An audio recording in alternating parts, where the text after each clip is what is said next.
Welcome to TV Kojiko's Plugged In. I'm Tina Wells, and I have the pleasure today of interviewing some very talented local writers. We'll begin with Vanessa Shields.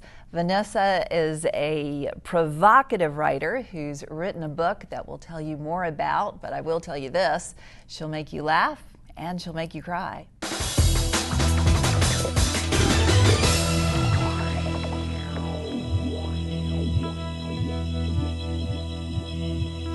So we're going to the books today, specifically Essex County writers. And I'm very pleased to have with us in the studio right now Vanessa Shields, who has written a wonderfully provocative book of poetry called I Am That Woman. Thank you so much for joining us, Vanessa. Thank you for having me. Vanessa, I've met you before through your husband several years ago at a company party, I believe, and you're married to a very smart and talented man, and now you have 2 kids since then. You've made your life flourish in Windsor, and I understand that you started writing at a very young age. Tell us about that.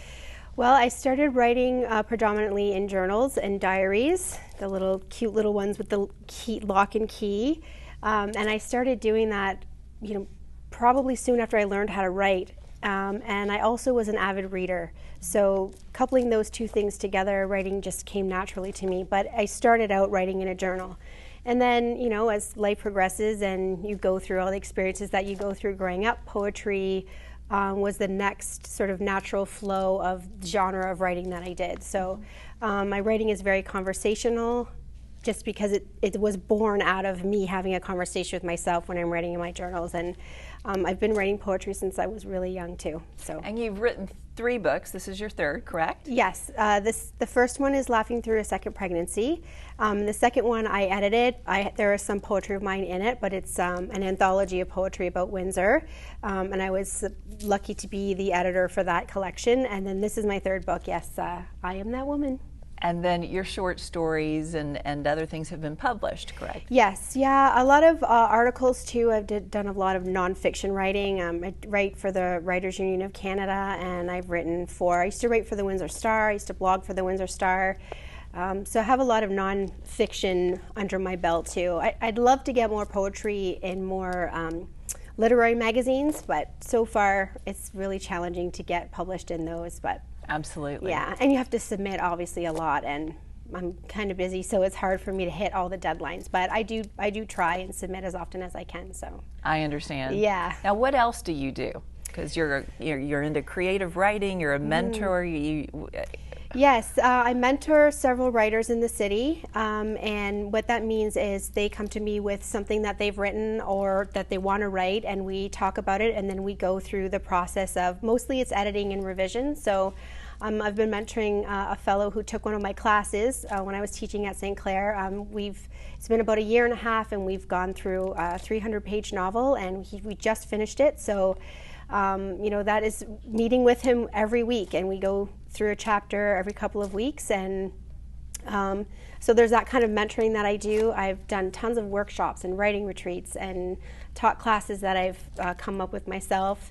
But mostly now what keeps me the busiest is being a mother, and that's my full-time job, and that's what is at the top of the priority list. So actually Miller, my daughter, asked me today, "Mommy, what's your job?" And I said, "Well, I'm a mommy first and I'm a writer second." And she said, "Okay." She accepted that, so I was like, "Thanks." But yeah, so mother, I really think of it as a job, as well as something that I love to do. But it is work, and it does count. It does count. Yes. And all of these things that you do, you have listed on your website? Yes, Which is yes. vanessashields.com, You correct? got it, yes. Okay. Yeah. And I just want to let you know, our producer, when she first told me about your book, she said, "Oh, you're going to love it." And I thought, what does she mean by that? So I opened it up, and the first poem that I read was How to Sneeze After You've Given Birth Twice. Yes. And I just fell on the floor, loved it. It's a little raw for our programming, but I encourage you to read it too.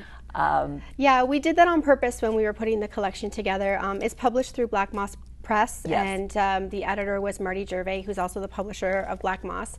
And we really wanted, when you pick up a book, you look at the cover, maybe you look at the back and you read, the stuff that's on the back. If you are into that, but most people just look at the cover and then they open That's to the right. first page, right?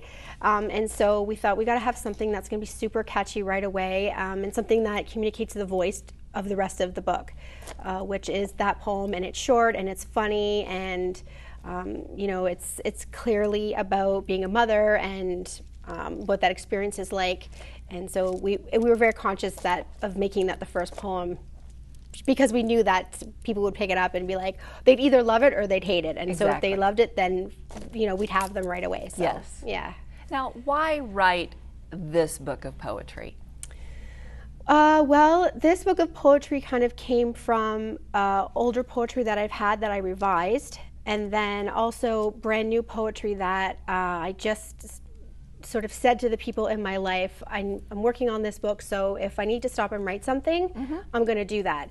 And so because I'm always thinking of things in my mind all the time, but how often do I sit down and actually stop to write? So in this instance, I did. And so all of the poetry about like motherhood and my body and, you know, my husband and I's relationship, all of that stuff is brand new. And that just came out of me stopping when I had an idea or when I was going through something and sitting down and writing. So that's where that kind of raw, emotional, you know, what is it like to be a woman today stuff came out of me just stopping my life to write about it. And the feedback that I'm getting from women mostly, and a lot of moms, is that they always say, "Oh, Vanessa, you say all the things that I think, but I would never say out loud." Exactly. Yeah, and so that, you know, too much information, that's me. I'm just always out there, and I always just say what I'm thinking and write what I'm thinking. I'm with you, sister. Yeah, but then people can connect, and it's amazing the conversations that come out of after somebody reads any of my books. They're just, you know, they pull me aside and say, "I need to tell you my labor story. I need to tell you how I can't hold my PN either." And, you know, it's so wonderful, the stories that come out of what happens after people read. And I am going to ask you to read something lucky, but before I do that, I do have a question, because you mentioned your hubby. Yes. How does he feel about what you write? That's a great question. Well, first of all, he trusts me, and we always have the conversation before any kind of publication is happening where I just say, "Babe, is it okay if I write whatever I want?" And he says, "As long as you're honest and truthful and, you know, make me seem awesome, then you can write whatever you want." Feed my ego, baby, and we're good. Yeah, no, he's super open, and he trusts me, and he believes in what I do, and he believes in my work. You're gonna make me cry. He's totally my #1 supporter, so I have complete freedom when I'm writing. And, you know, I'm thinking about him. I know that I'm going to be at a reading and he's going to be the audience. And if I'm reading a poem about our personal life, I know he has to be there to receive it, and all our friends are there, and like my mother is there. So I'm very aware of the things that I'm saying and, you know, the consequences of what it is that I'm saying. But however, everything is written out of love and respect, and the poems that I read about him specifically, people really love, and I get great laughs. And you know, again, it's things that people don't always talk about, but everybody experiences. Just, you know, you're way too tired to do anything but sleep, if you know what I mean. Yes, so, I do. You know, writing about that, a lot of people can relate to it, and then they think, okay, it's all right. It's okay that I want to just sleep, because you know what, I'm not the only one. So let's just sleep tonight, honey, and we'll figure things out at another time, right? And thank you for being supportive of that hubby. Yes, exactly. Layered with that, before we get into you reading a poem, do you collaborate together often? Because he's in the media, you know, he's got Suede Productions and he does so many other things. I would imagine that the two of you together are a powerhouse. You know, our skills and our strengths are really opposite. I'm really great at organizing and producing things, and he's really great at directing and, you know, making decisions that have to do with that. So in that regard, we do work together really well. But when it comes to this book, for example, I don't really have skills in layout and design and stuff like that. So he helped with the cover, and he actually designed the cover and took the picture of me. That's me in just our living room. Yeah, it's a great cover. So yeah, absolutely. When I can use him and use his skills for what I'm doing in my writing life, absolutely I do. But for the actual words, I really don't show him anything until after it's all done. I understand. It's really kind of personal, and like he's the one that I am scared to show the most, just because I don't know, I love him the most, right? So it's what he has to say and how he feels is super, super important. So okay, now you're going to make me cry. Yeah, sorry.